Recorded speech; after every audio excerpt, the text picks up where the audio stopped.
Hello there, it's Pete again, and this is our third video in our hardstyle kettlebell series. And the techniques I'm going to be looking at today are the clean, the racked squat, and the clean and press.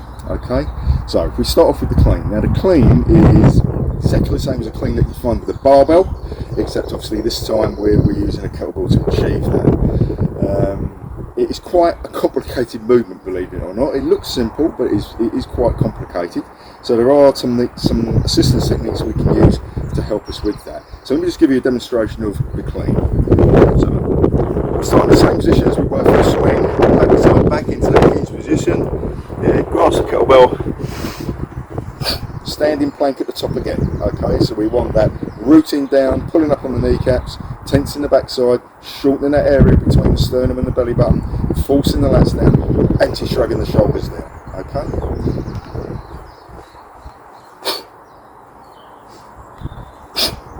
And we're achieving that standing plank and the exhale at the top of the movement. Exactly the same as we're doing with the swings. Okay. A couple of things with that. This is the first time that you're going to start to get the kettlebell to actually make an impact with the body. So sometimes, certainly in the beginning with cleans, it can become quite uncomfortable. So what I always recommend, and what a lot of the people wear, certainly in the beginning when they first start out with kettlebells, is just to simply just get a pair of cotton toweling wristbands. Okay? Because what you'll find is that it starts to take some of the pressure off the forearms if they're not used to it. And believe me, when you first start this technique, even though you're trying very hard not to, there will be some impact with the forearm.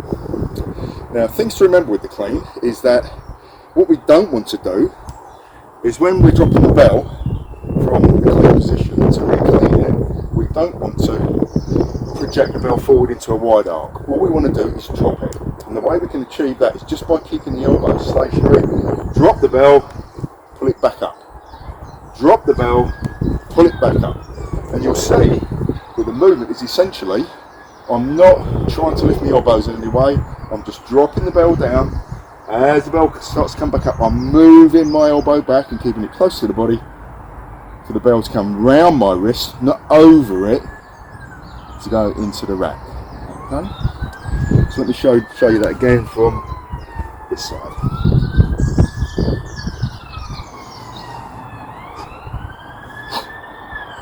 Keep the elbow tight to the body, elbow back. Okay. Like I say, there was a tendency in the beginning to bring the bell over the top of the wrist rather than bringing it round the wrist, and it just takes practice. It just takes practice. But like I say, just to alleviate any kind of forearm issues we'll get with all that bruising on our forearms, yeah, just wear a pair of wristbands. That should hopefully be sorted.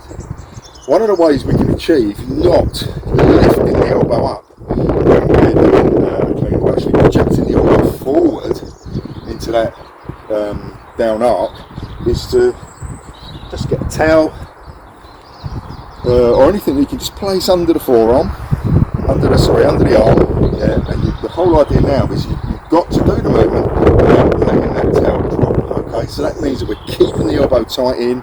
We're keeping the elbow where it needs to be, and we're not making any gross movements that we don't need to do. So, from here.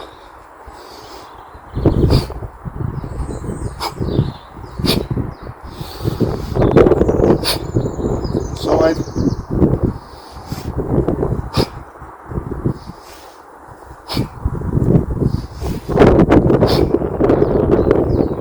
And so on.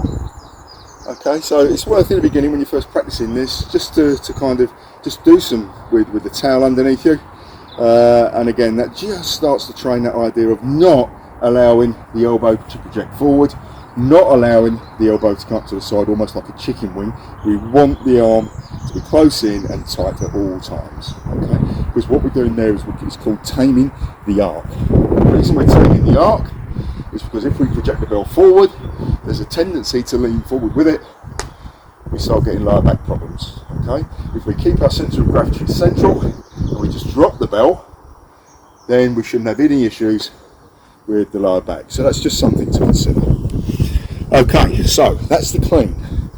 So the clean is basically a delivery system, as I said before, to get the bell into into the racked position to then start doing some other exercises with it. So you can do cleans on their own, and believe me, when you do a lot of cleans, they're a very, very good cardio exercise.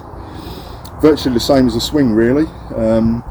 So in really, if you want like pound for your buck with cardio work, 2-hand swing, single arm swing, perfect.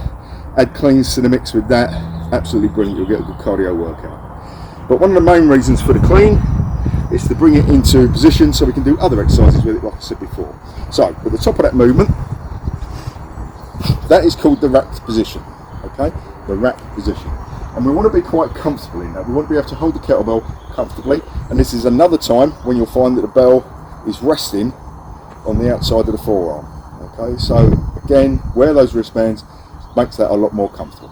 So while we're in this position, we have a number of options open to us. So from here we can do what is called a racked squat.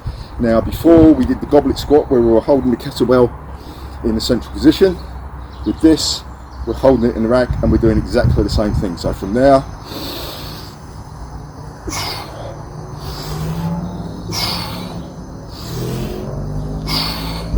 now the thing is with this, as we progress in the weight of the kettlebells, it becomes a real fight. So it becomes a really good abdominal exercise as well as a leg exercise, because what we try not to do is to allow the bell to pull us forward, and you'll find that depending on the weight of what you're using, there'll be a tendency to try the bell to try and roll over the forearm.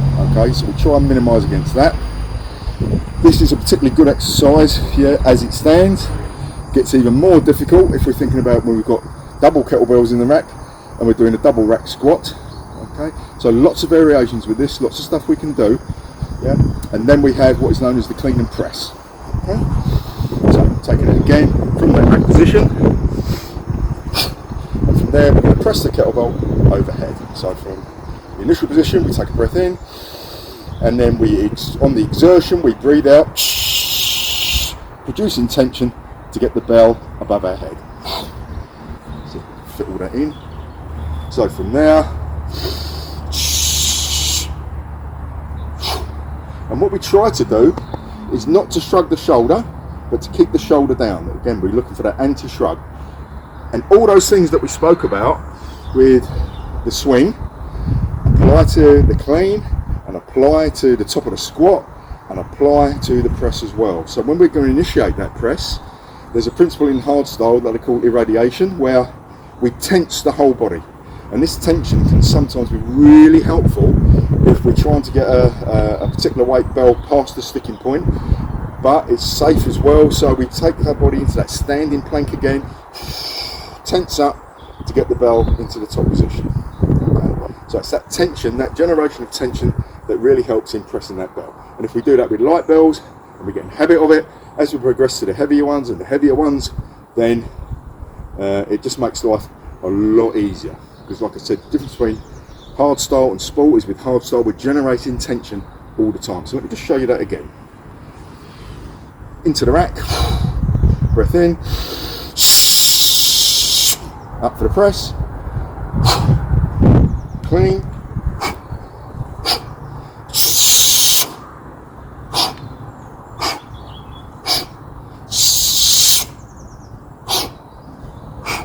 and so on. You don't necessarily have to do a clean between each of the presses. You can simply just military press, and that's where we just continuously press the bell from the rack position.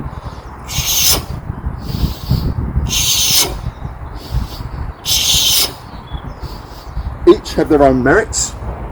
Again, within hardstyle, we probably cap out at about 5 repetitions. Okay, with all of our strength movements, we cap out about 5 repetitions. Once they get easy, 5 sets of 5 is a good set progression for that. Once you get 5 sets of 5 under your belt, then we start to increase the weight.